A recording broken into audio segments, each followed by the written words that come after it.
Hey everybody, Clayton here at etrailer.com. Here at eTrailer, we install, test, and review a lot of different products to help you as a customer make a more educated decision before your purchase. Today, we're going to be working on a 2018 Tesla Model 3. We're going to be taking a look at, and I'll be showing you how to install, the Stealth Hitches kit. Today, we are going to be doing the tow package, but you can also find this without the tow package. Adding a hitch to the back of your Tesla is going to be a huge upgrade. With the tow package, it's going to allow us to tow a trailer. And with a standard one, you'll be able to use a bike rack and cargo carrier. You want to keep in mind you cannot use this receiver tube opening to tow a trailer. What really sets the Stealth Hitch apart from any of its counterparts is going to be the fact that when we're not using it, it's simply not there. It's out of sight and out of mind. And one of the best features is whenever we need it, we can simply grab our receiver tube or our ball mount and just jam that into place, and now it's good to go. Whenever you're ready to take it out, you can grab your keys, unlock it, then you'll turn the latch on the other side, and it will release whatever accessory you have in place. We are going to get a 2" by 2" receiver tube opening, which is really nice because this is going to play well with a lot of different hitch mounted accessories. I really like this reinforced steel collar. It gives it a nice finished look while also adding some stability. And even though this is removable, you're not going to sacrifice any strength. We're also going to have a standard 5/8" pinhole opening.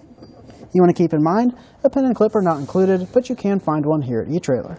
Then we can get a few measurements for you to help you understand where this receiver is going to sit on the back of your Tesla. From the ground to the uppermost part of our receiver tube opening is going to be about 10.5 inches. Then our pinhole actually protrudes past our fascia, but from the end of our hitch to the fascia, it's about 3 inches. This is going to be very important. You want to make sure that nothing's going to fold up and hit your bumper. And if you got the towing package, you just put your ball mount in, just like the receiver tube. Then you can loop your safety chains right here on the back side. You won't have to worry about them. Then whenever you are ready to hook up to your trailer, you can grab your 4-pole out from underneath there. And I really like that it has a magnet on it, so you can just stick that to the hitch and then get it up and out of the way whenever you're not using it. Our 4-pole is going to give us all those necessary lighting functions to tow a trailer. We're going to get our taillight signal, our brake light signal, and our turn signals. And if you are towing, your total towing capacity is going to be 3,500 pounds. You want to keep in mind that's going to be the weight of the trailer and the load included, and your max tongue weight rating is going to be 350 pounds. And you need to check with your owner's manual and make sure that your model is capable of towing at those capacities. If it's not, always go with the lowest number between the two. And if you're using the rack receiver, you're going to get a 600-pound tongue weight rating. Again, you want to keep in mind to check with your owner's manual and make sure it's capable of towing at those capacities. And as far as the installation is concerned, getting this installed kind of is a hard job. It's definitely something you want to set some time aside for. If you're doing just the hitch, it's not too bad. The hardest part's going to be taking off the fascia. But if you are doing the wiring, it is pretty involved. You do have to run a wire up to the front, so you just want to keep that in mind. But it's most definitely something that you guys can do at home. That being said, let's take a look at the installation together now. To begin our installation, we want to pop the trunk on our Tesla. Now we're going to move to the top of our taillights. We're going to have a trunk stop on each side. We're going to remove this just by turning it. It is kind of hard to do.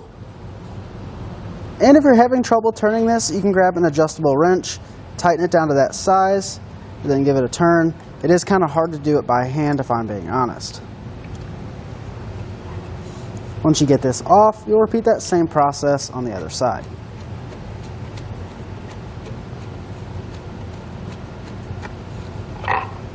We're now going to peel back our trunk lining. To do this, we're going to grab a trim panel tool, kind of reach behind this gasketing, and then pull back that carpeting. We are going to have a plastic push pin on the back side. We're going to grab a small flat blade screwdriver, pry out on the head of that push pin. And we can either pull that out or use a trim panel tool and remove that clip. With that clip removed, we'll be able to peel this back quite a bit. Located right here, we're going to have 2 8mm nuts that we need to remove. They're going to be just inside of that liner.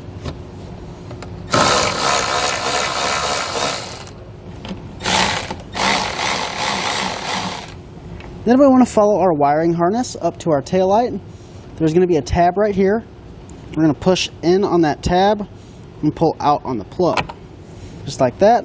Again, that tab is going to be located right there. I'm going to push down and pull out.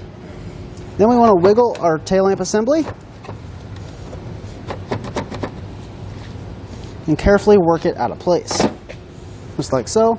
We're going to repeat this exact same process on the passenger side. We now have a 10mm bolt that we need to remove. We're going to have one of these on each side. We're now going to be moving into our wheel well liner. We're going to have 3 push pin fasteners down at the bottom. We have one here, one kind of on that inside angle, and then one on the flat. When we remove these, we're going to start with a small flat blade screwdriver. Once we get the head kind of popped out, we'll go in there with the trim panel tool and pop it all the way out. Just like that. Again, we'll repeat that process for this one, and then the one behind the tire, and we'll do the same thing on the other side. This one is going to be pretty hard to see, but we're going to have a T25 Torx bit to remove right on this body line here. We're going to follow our inner wheel well lining up, and it's going to expose that T25 bit right here. Again, this is going to be pretty hard to see, but it's going to be right there on that body line. If you're having trouble getting that out, you can always grab a magnet and kind of reach up in there and grab that bolt, just like so. Again, we'll repeat that same process on the other side. We now have to move underneath and remove some hardware. We want to start by prying out on these tabs with a pick tool. Once we get those opened, there's going to be a 10mm bolt behind there. I went ahead and already removed that, but there's going to be one of those on each side. And then if you move down here to the middle, we're going to have 3 10mm fasteners that run right here in the middle of our underbody panel. Then we're going to have 2 more down here at the front. Our next step is going to be to remove the fascia, but before we do that, I always like to put some blue painter's tape along this body line. It's just going to help protect our paint when we're pulling that fascia off, because the last thing we want to do is damage our vehicle. Now, you don't have to do this, but I highly recommend it. And now with an extra set of hands, we're ready to start pulling off our fascia. We want to work here at the corners and kind of work our way towards the middle, but we don't want to just rip it off because we do have parking sensors, so we just want to get that slightly off of our vehicle and we can unplug those sensors. In these corners, you're going to lift up and out like that, and then carefully work your way towards the middle. Then once you get up here, you might need a trim panel tool to kind of push down on these tabs to help them release. And with those tabs released on the side, we can carefully work our way towards the middle. Then our wiring is going to be right here. We're going to have a tab here. We need to pull back on that a little bit. Again, we're going to push down here, kind of wiggle it, and then we can pull it apart. Now we want to set our fascia off to the side somewhere safe. We're now going to be removing 5 10mm bolts along our plastic trim piece. You want to be careful that you're not just ripping this off once you get it done, because you do need to save the clips in the top corners.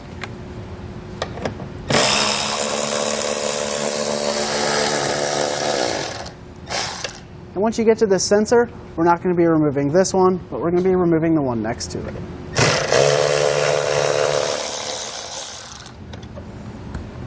And with those removed, we should have enough play in here now to get our hitch in place.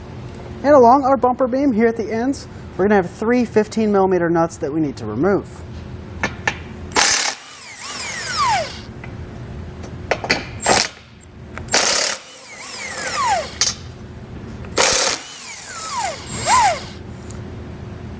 And you don't need to worry about this falling down because our studs are going to hold it in place. So we'll repeat that same process on the other side. Now with those removed, we can grab our support brace and just slide it out of the way. Now if you come to that plate that our support brace was mounted to, we're going to have a 15mm nut at each corner. So we need to get these removed. Again, there are going to be 4 on each side.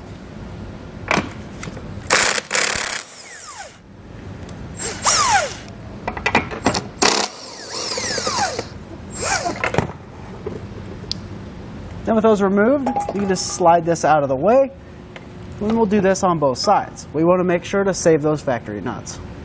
And we now want to clean off the surface. You can do this with either rubbing alcohol or brake clean, really anything that you have readily available. You just want to wipe this off, make sure you get the edges real good. And we're going to be doing this on both sides. We now want to grab our nylon spacers. We're going to take these and just slide them over our factory studs. We'll be doing this on both sides.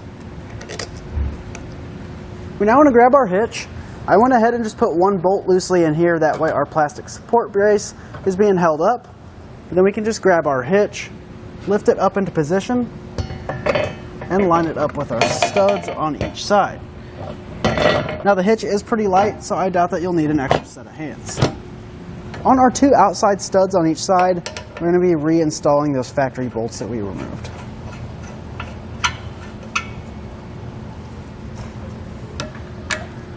Now I want to come back and torque down the bolts on the outside to the amount specified in our instructions.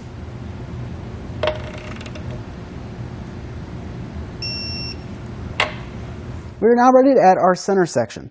Now if you're not doing the tow package, you'll take one of our provided bolts, slide that through both our hitch and the center section. But since we are doing the tow package, we need to grab our safety chain loop. We'll slide that over our bolt with the hook facing the front of the vehicle. We'll grab our center section, slide that through. On the back side, we'll add our other safety chain loop, and then eventually our nylon lock nut. I'm just going to grab a 19mm socket and tighten that down. We now just want to come back and torque this down to the amount specified in our instructions.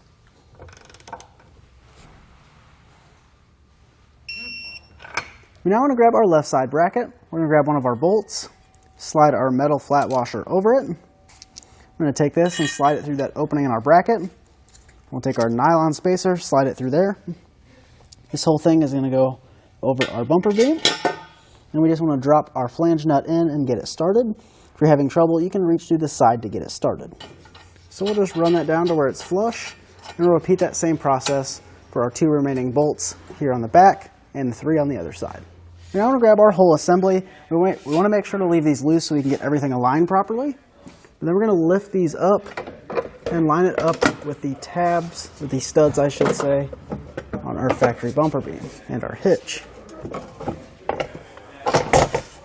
Now I'm going to grab our factory nuts and we're going to reinstall those on the studs. We're going to do this on both sides. Now I want to come back and torque those down to the amount specified in our instructions.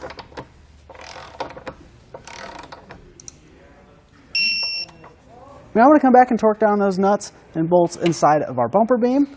On the back side, we're going to be using a 17mm wrench, and on the front side, we're going to be using a 16mm socket. And the torque specs can be found in your instructions. As far as getting our hitch installed, we are done there. All we have left to do for that is going to be trimming our fascia and reinstalling it. But since we are doing wiring, now is going to be the time to do that with our fascia off. So if you did not get wiring, you can skip forward to where we start trimming the fascia and reinstall it. But if you did get wiring, you can follow along with us. We now want to grab a 3/8 drill bit. We're going to drill out this factory grommet.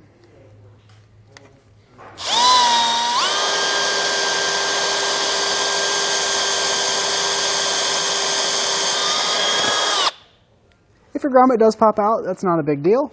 You can just push that back into place. We now want to grab our wiring that has the 4-pole side. We're going to take our 4 wires and work them through that grommet. And we're going to take this wiring, run it behind our bumper beam and over to our hitch. We now want to grab our provided black power wire. We're going to take this end and just push it through that grommet. It might be a little tight since that is a rubber hole that we drilled, but you should be able to get it through there no problem. We're going to need a little bit more access working behind our taillights, so I'm just going to pull off this cover here. All you're going to do is pull straight up on it. You might have to lift up on here to get better access. But this is just fastened with some plastic push pins, so you're not going to have to remove any hardware. Now we got that piece off. As you can see, there's just 4 push pin fasteners that hold that in place, so it's not a big deal taking that out. And we're going to have 1 push pin fastener down here. We're going to remove that the same way that we did the rest of them.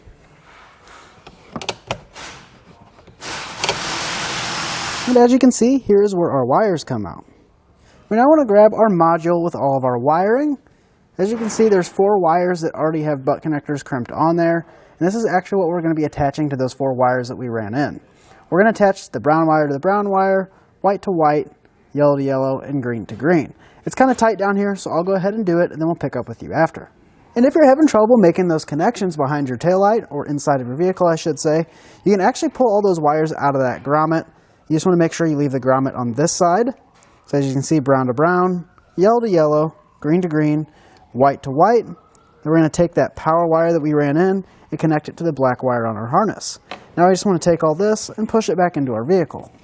We now want to grab our white wire attached to our black power wire. I'm going to strip it back and add our provided ring terminal for a ground. Now right here behind this panel is going to be a really good spot to ground it. We're just going to loosen that up with a 10mm socket, slide that under and ground it.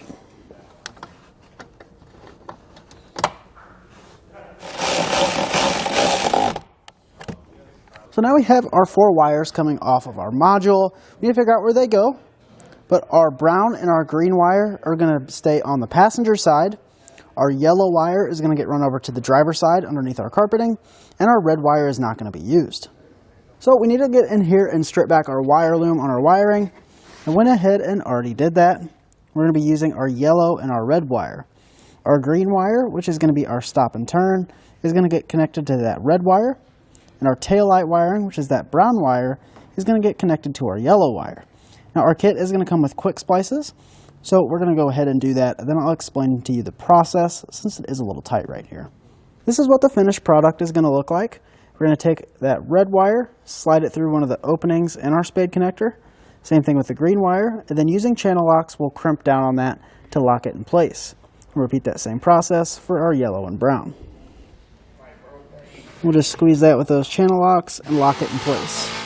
We now just want to run our yellow wire over to the passenger side. We're just going to tuck that behind the carpet.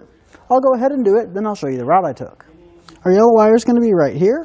We want to push that down below that carpet line where our push pin fastener goes. Went ahead and did that already, so it's going to be run right down here along the bottom of our vehicle, right over this way, and then up to here. Again, we're going to take that push pin fastener out over here. Then our wire pops up right here. Now we're going to make this connection the same way that we did over on the driver's side, except this time we're going to be using that purple wire. And this is what our connection is going to look like on the passenger side. That yellow wire is getting spliced in with that purple wire. Now I want to grab our 2-sided tape. We're going to peel back one side of it and stick it to the back of our module. Then we're going to take the covering off of this side. Then I'm going to reach in to our body down here and stick it to the side. You want to make sure to clean that surface off before you do so. Our module is stuck way down here on the flat side. You want to make sure to stick it to something flat so it's not going to move. Now we can clean up our wiring. We now want to run our black wire up to our battery. I'll go ahead and do it and then show you the route we took. Our wire is going to be zip tied to our factory wiring right here and comes down right over here and then right down here. Now I do want to be careful. We need to stay out of the way of anything moving. We're going to run that underneath our underbody panel. So that's going to come out right down here. And then that takes a turn here and is going to run up this channel all the way. This is the only spot where you're able to put this wire due to the fact that the bottom of our car is all metal. So it's going to run up this channel. You just want to kind of pull down on it and tuck that wire underneath.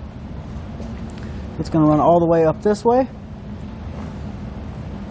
Then our wire comes out right here. Now we need to run a pull wire from the engine bay. I went ahead and already did that, but it helps if you remove this push pin fastener and this 10mm nut. When you run this pull wire, I'll show you up top, but there's going to be an opening on the left side. We're going to push that wire down until it comes out here. When we open our frunk, we're going to be taking off this cover. Then that's going to expose our battery, which is going to be right here. But for that airline tube, we're going to come over to our hood cylinder. We're going to push that airline tube down through an opening in our wheel well. Then we can get that pulled up. You can just get that airline tube out of the way. And we want to route this wire underneath this plastic tray and over towards our battery.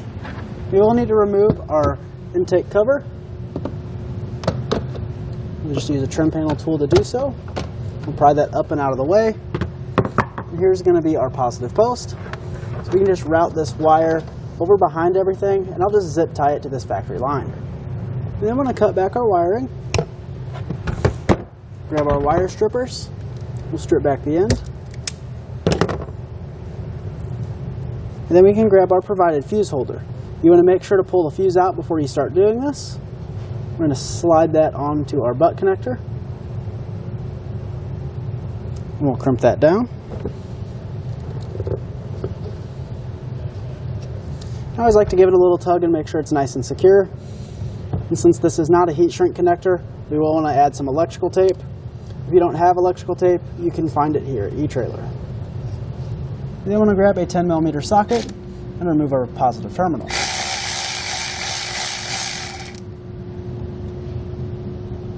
With that nut removed, we can just slide on our ring terminal and reinstall that locking nut.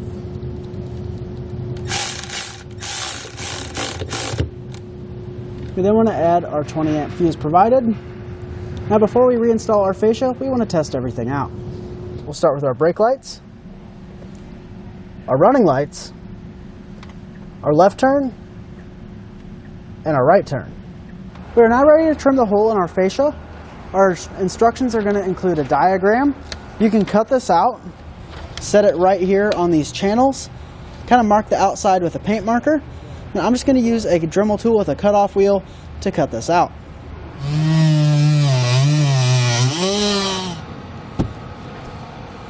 And once we get this cut out, we just want to take a pocket knife and kind of clean up these edges.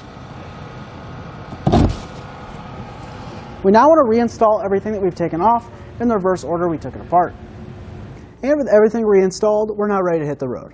That's going to do it for our look at and our installation of Stealth Hitches kit with the tow package on our 2018 Tesla Model 3.